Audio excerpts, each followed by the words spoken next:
खूबसूरत प्रस्तिश की हम सब ने, और यकीनन खुदावंद ने हम सबको बरकत दी है।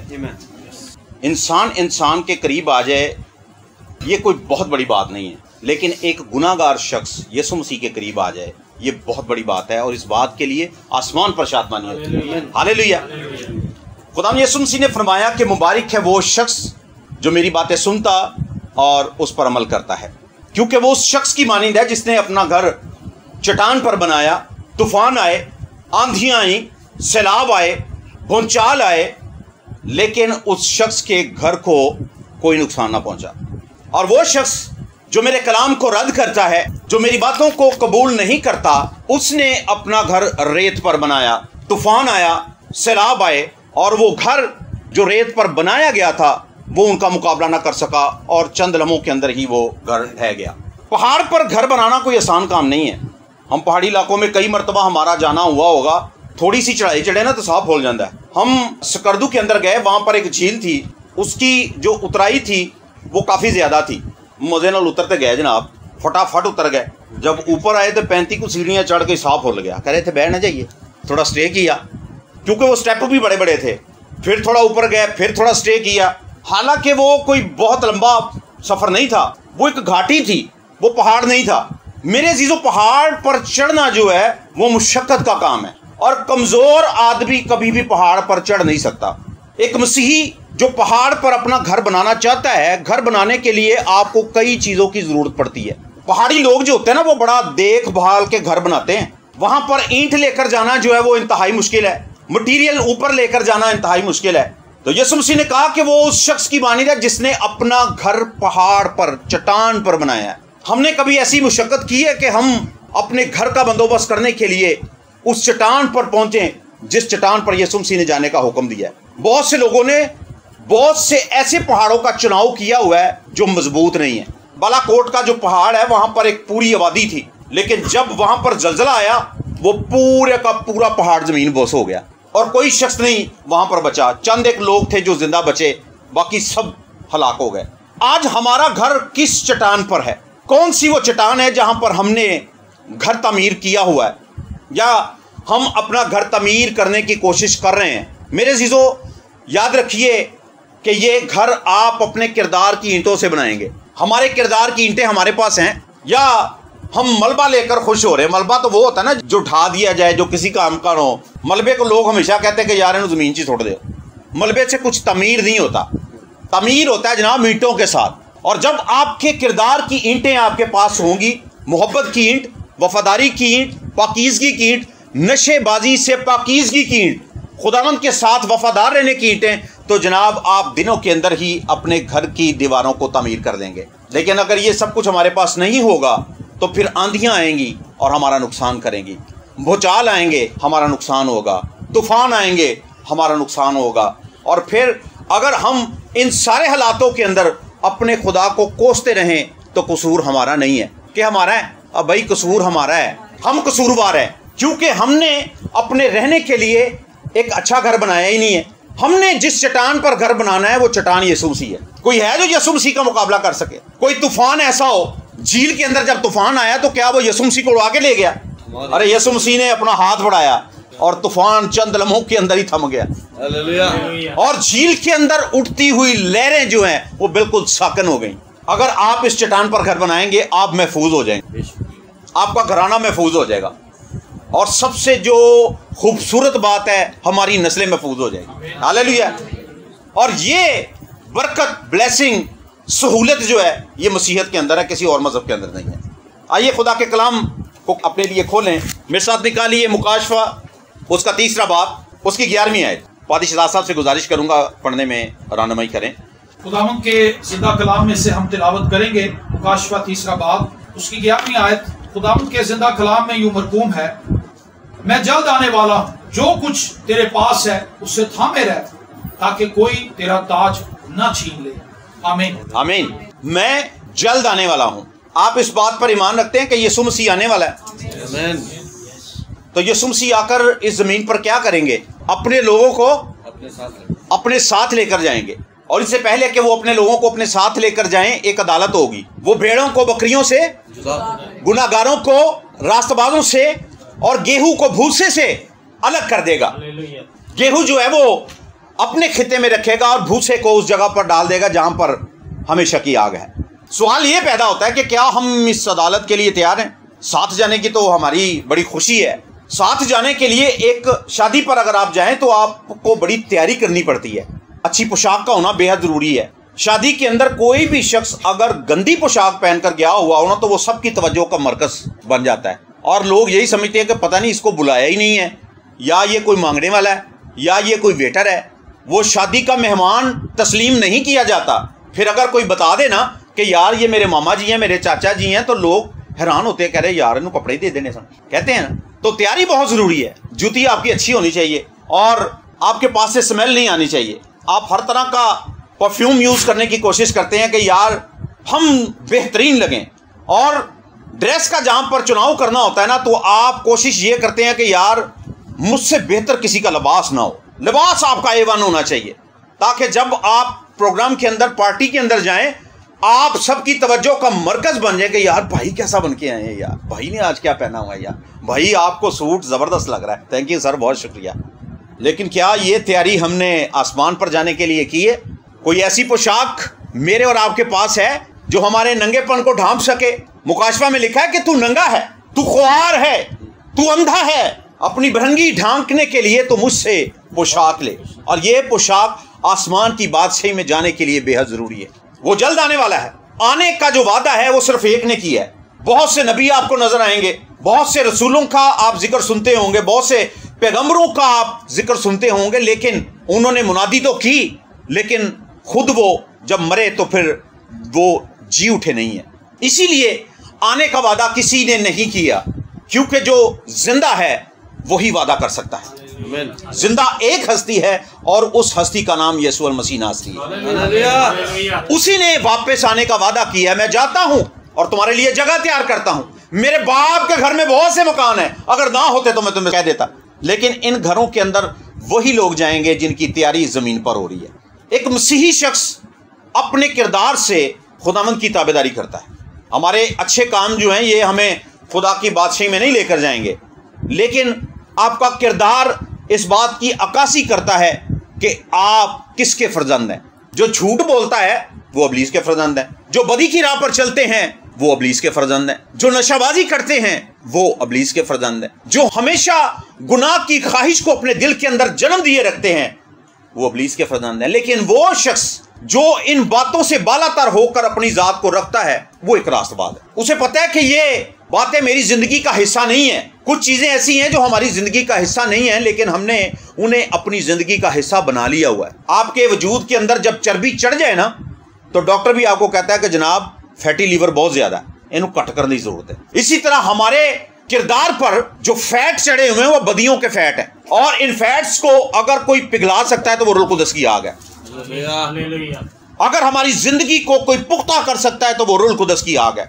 देख मैं जल्द आने वाला हूं। ये एक इतला है, ये खबर है, ये एक न्यूज है। आपको पता चल जाए ना कि जनाब कल जलजला आएगा, आप हर बंदे को अलर्ट कर देंगे कल 12 बजे तुसी जड़ा ना घर ही रहना है, बाहर नहीं निकलना, या आप किसी मैदान में चले जाए। आपको पता चल जाए जलजला बड़ा डेंजरस किस्म का है, इसकी जो शिद्दत होगी वो 8 शरिया कुछ होगी।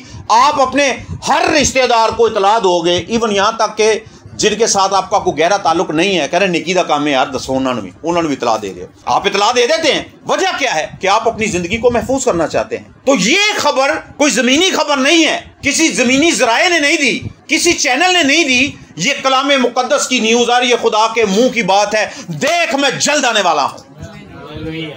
तो मेरे चीजों हमें तैयार होना पड़ेगा। इब्तदाई कलीसिया के अंदर, इब्तदाई दौर के अंदर यही मुनादी हो रही थी कि यीशु मसीह आने वाला है। और आपको पता है कि उस दौर के अंदर कैसी हलचल मच गई। आज अगर दुनिया के अंदर मसीहत सबसे बड़ी है तो उसकी वजह उस दौर के अंदर यही मुनादी थी कि यीशु मसीह जल्द आने वाला है, यीशु मसीह आने वाला है। और वो क्या करते थे, अपनी जायदादें बेच बेच कर दूसरों में बांट देते थे। उन्हें पता था कि यार यीशु मसीह आने वाला है, हमें इस जायदाद की जरूरत नहीं है, हमें उस हकीकी दौलत की जरूरत है जो खुदा हमें देना चाहता है। उन्हें आसमान की बादशाही में जाने की ख्वाहिश थी। हमें तो यह भी याद नहीं है कि हम सही तरीके से खुदा की हजूरी में बैठे कब थे। दूसरों से बात करने के लिए हमारे पास बड़ा वक्त है, और कई कई घंटे बात करने के लिए जो है वो पैकेज है, इन्होंने बड़ी सहूलत दे रखी है। 1 घंटे का पैकेज। अब तो व्हाट्सएप है, जिनके पास व्हाट्सएप नहीं है वो कॉल पैकेज ला लेंगे ने। अब ये पैकेज लगाने का मतलब क्या है भाई आपको बात करनी है, आपको दूसरों से बात करनी है, किसी का हाल जानना है, किसी को हाल बताना है, किसी को कोई ना कोई खबर देनी है। तेन पता लगा हम रेडी रहते हैं ये सारा कुछ करने के लिए, लेकिन क्या ये पैकेज आपने खुदावंद के लिए एक्टिवेट किया हुआ है? हमारे पास ये पैकेज नहीं है, हमारी सिम के अंदर ये पैकेज शामिल नहीं है। खुदावंद से बात करना, खुदावंद की बात सुनना। कई मर्तबा हम तालीम पाते रहते हैं लेकिन खुदावंद की हजूरी में नहीं झुकते। तालीम पाना जितना जरूरी है उससे बढ़कर यह जरूरी है कि जनाब आप खुदावंद की हजूरी में झुकें, तभी तालीम आपकी जिंदगी के अंदर असर करेगी। लिखा कि लफ्ज तो मार डालते हैं लेकिन रूह जिंदा करता है। जब आप खुदा की हजूरी में बैठेंगे रूह आपको जिंदा करेगा, रूह आपको तवानाई देगा।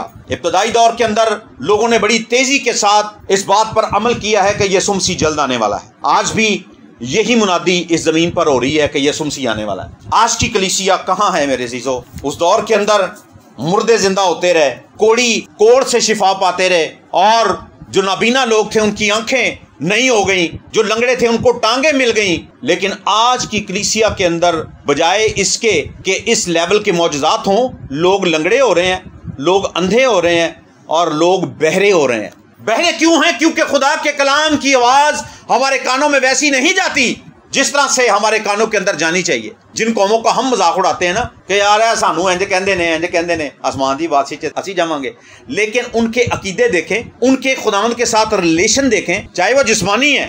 हम बाप कहते हैं लेकिन बाप की इज्जत नहीं करते, हम आका कहते हैं और उसका खौफ ही नहीं मानते। जो हमारे दिल की मर्जी हो, जो हमारे दिल की चाह हो, जो हमारे दिल की लगन हो, हम वो हर काम कर जाते हैं, चाहे वो खुदा के कलाम के मुताबिक हो या ना हो।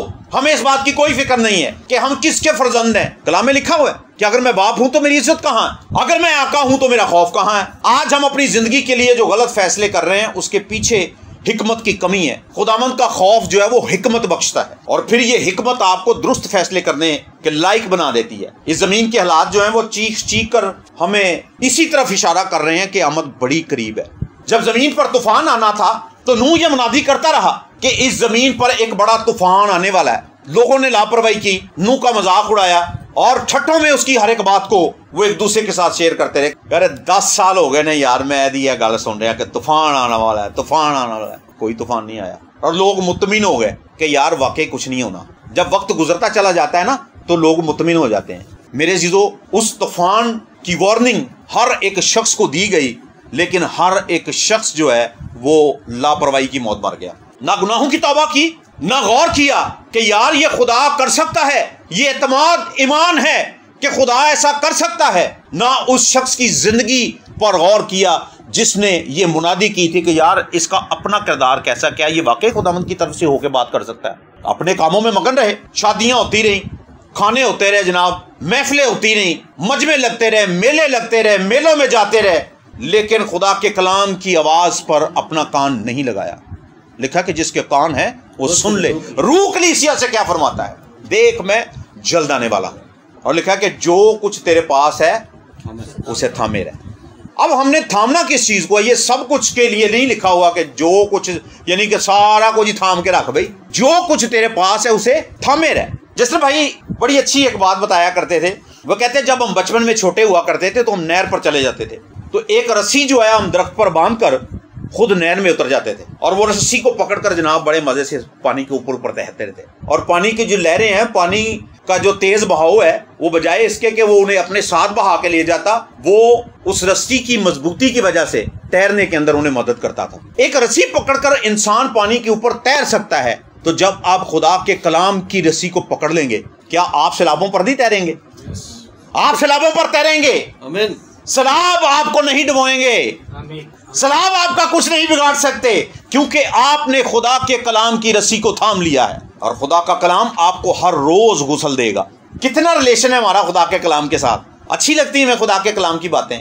अमीर शख्स के ताल्लुक से लिखा कि यीशु मसीह ने, जब वो यीशु मसीह के पास आया ना, तो उसने कहा कि मैं क्या करूं कि हमेशा की जिंदगी पाऊं। और यीशु मसीह अपना मुंह खोलकर उसे तालीम देने लगा और लिखा कि उसका चेहरा बिगड़ गया, उसका चेहरा उदास हो गया। जिससे वो जिंदगी की बाबत पूछने आया था, सलाह लेने आया था, जो जिंदगी लेने के लिए जिंदगी के पास आया था, वो अपना चेहरा उदास बनाकर वापस लौट गया। उसे यीशु मसीह की तालीम अच्छी नहीं लगी, पसंद नहीं आई।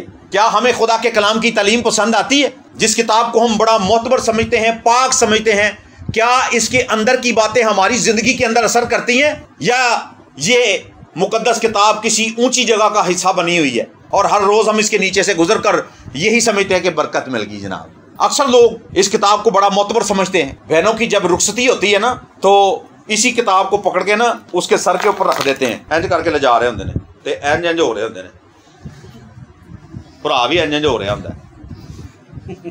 जेड़ा टुन होया है उन्हें जनाब खुदा दा कलाम फड़िया है, सर के ऊपर रख के लेके जाते हैं। ये बातें हमारे अकीदे में शामिल हैं। किरदार हमारे जैसे भी हो, कुड़ी दे सिर देते असी कलाम रख के जावांगे, इनू खुदा नू बरकत नहीं, खुशियां दे, तत्ती बहाना लाई। मेरे अजीजों, यीशु मसीह तो जल्द आने वाला है। जब वो जल्द आने वाला है तो तैयारी हमने आहिस्ता आहिस्ता करनी चाहिए, तैयारी भी जल्दी करनी चाहिए। जब हम लेट हो रहे हो ना तो हम कहते हैं यार जल्दी करो। हम भाई आपस में संडे के संडे जो है वो, या जब भी हमने किसी प्रोग्राम पर जाना हो तो एक दूसरे को फोन करते हैं, हाँ जी पाजी हो गए थे तैयार, और यार जल्दी निकलो यार, 10 मिनट रह गए ने, 15 मिनट रह गए ने, असी फौरन पहुंचना है। आप भी इसी तरह जब तैयार होते हैं तो एक दूसरे से बातचीत करते हैं, यार तानू मैं कदों दा कह रहा है यार तैयारी कर लो। यीशु मसीह भी जल्द आने वाला है। ये तैयारी नामुकम्मल हुई तो हमारी हालत उन 10 कुंवारियों की मानिंद हो जाएगी। बड़ी तैयारी करके वो बैठी हुई थी। 10 की 10 जो कुंवारियां थी वो बादशाह की आमद के लिए, उसके आने के लिए तैयारी करके बैठी हुई थी। 5 बेअकल कुंवारियां थी और 5 जो है वो दानिशमंद थी। शायद उन कुंवारियों को ये पैगाम पहले दे दिया जाता, भी कुपियों में भी तेल रख लो, तो वो अपनी कुपियों के अंदर जरूर तेल रखती। लेकिन ये बात हम तक पहुंची है, हम मुबारक लोग हैं, और बताया गया कि हमें दानिशमंद कुंवारियों की मानिंद बनना होगा। दानिशमंद कुंवारियों की मशनों के अंदर भी तेल था और कुपियों के अंदर भी तेल लिया हुआ था उन्होंने। और क्या हुआ कि जब दूल्हा आया तो वो जो 10 की 10 थी उन्होंने कहा आओ जी सारे आ जाओ, शाबाश शाबाश, सारे आओ जनाब अंदर चलिए। कौन गया था अंदर? 5 कुंवारियां गई थी जनाब, जिनकी मशलें जल रही थी, जो दूल्हा की मुंतजर थी, जो राह देख रही थी। आज हमारी तैयारी कितनी है? हमें तैयारी करनी पड़ेगी। हम तो संडे को भी ऐसे गुजार देते हैं कि यार चलो, हालांकि मतलब संडे से संडे इतनी आज़ादी होने के बावजूद भी अगर हम संडे के संडे सिर्फ चर्च जाएं तो ये हैरानगी की बात है। लेकिन संडे को भी हमारे नागे, हमने कितने नागे किए हैं जी? सारे मुसीह वाली सत्ते हैरान है। फजल का दौर है यार, कुछ नहीं भाई, फजल का दौर है तो फजल के ताल्लुक से लिखा है कि तुमने इसे बदी का पर्दा बना लिया हुआ है।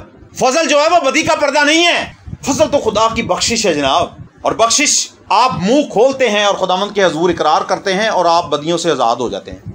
जी है फजल की बख्शिश। लेकिन गुनाह करते रहें और फिर कहें कि फजल है, खुदावंद के हजूर आते रहें, ना हमारी रविश चेंज हो, ना हमारा रवैया चेंज हो, ना हमारा सोचने का अंदाज चेंज हो, तो कहते रहें कि जी फजल ही फजल है। आपको पता है कि ये एक ज्यादा डेंजरस सिचुएशन है। मसीह के साथ चलते चलते मसीह की ना मानना, इसका मतलब मसीह की मुखालफत है। मसीह के साथ चलते हुए मसीह की ना सुनना, इसका मतलब तो मुखालफत ही हुई ना, कि सानू की लगे जी। हजारों की भीड़ थी लेकिन चुनाव उनमें से कितनों का हुआ जी? 12 लोगों का। सारे नहीं चुने जाने चाहिए थे, निजात का काम तेज हो जाता यार।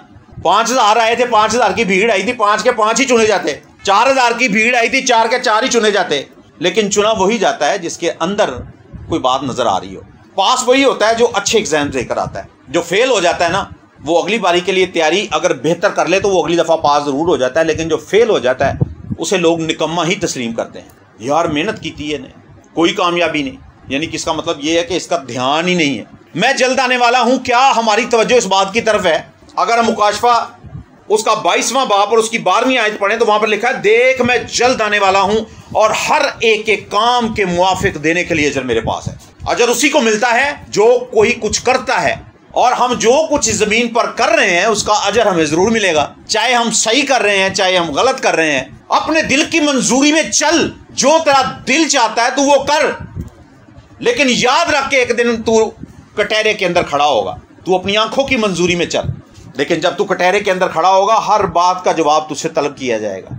एक गुनाहगार शख्स की वजह से आपको पता है कि कई गुनाहगार पैदा होते हैं। मेरे एक भाई ने चंद दिन पहले मुझे बताया कि उसका छोटा भाई जो है वो पान खाने लग गया और वो कोई हैवी किस्म का पान खाता है। मैंने उसे पास बुलाया, मैंने कहा भी यार आप क्यों पान खाते हो? कह रहा है जिसने आपको इतला दी है ना, मैं उसके पान लेके आता था और वो मेरे सामने बैठ के पान खाता था और उसकी खुशबू मुझे चढ़ती रही है। कह रहा मुझे वो खुशबू जो है मेरे दिल के अंदर उसने तलब पैदा की कि मैं भी ये पान खा लूँ।